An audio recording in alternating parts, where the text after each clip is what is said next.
IBN 7 हौसला है।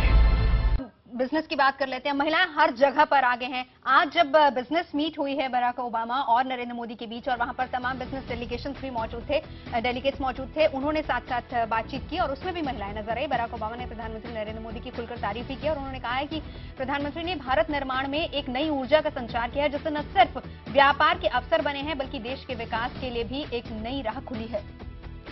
Obama ने पीएम मोदी की बात दोहराते हुए कहा कि भारत असीम संभावनाओं का देश है और अमेरिका उसका नेचुरल पार्टनर है।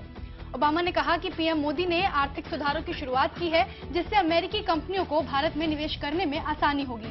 ओबामा ने लेकिन भारत को रेड टेपिज्म खत्म करने को भी कहा है।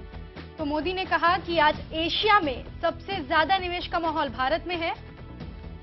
मोदी ने आश्वासन दिया कि वो खुद बड़े प्रोजेक्ट्स पर नजर रखेंगे।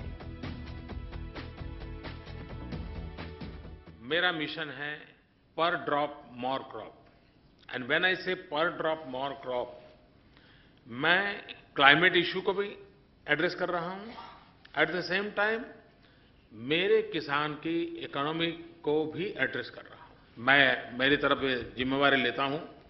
जो बड़े प्रोजेक्ट्स हैं उसकी जिम्मेवारी मैं खुद लूंगा, मैं खुद मॉनिटर करूंगा। दूसरा, भारत की जो फेडरलिज्म है तो स्टेट के साथ बहुत विशेष जुड़े हुए हैं। मेरी नई सरकार का पूरा कारोबार union government, federal government and state, इन दोनों को साथ लेकर के चलना है, मुझे ऑन बोर्ड रखना है। ईज ऑफ डूइंग बिजनेस है तो मैंने सबसे पहले उनको तैयार किया है। तो स्टेट में भी वेरिएशंस की संभावना अब कम हो जाएगी। Today I'm proud to announce additional steps, a series of U.S. initiatives that will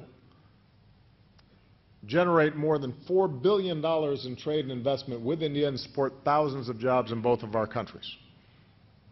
Specifically, over the next 2 years, our Export-Import Bank will commit up to $1 billion in financing to support Made in America exports to India. OPIC will support lending to small and medium businesses across India that we anticipate will ultimately result in more than $1 billion in loans in underserved rural and urban markets. Today, I'm also proud to announce a new public-private partnership to help millions of proud Indian Americans directly invest in India's future. Our new Indian Diaspora Investment Initiative will allow folks back home to generate a new stream of financing for Indian businesses that are investing in non-traditional and too often overlooked markets, whether it's providing health care to rural communities or improving water and sanitation, to opening up some of those new bank accounts.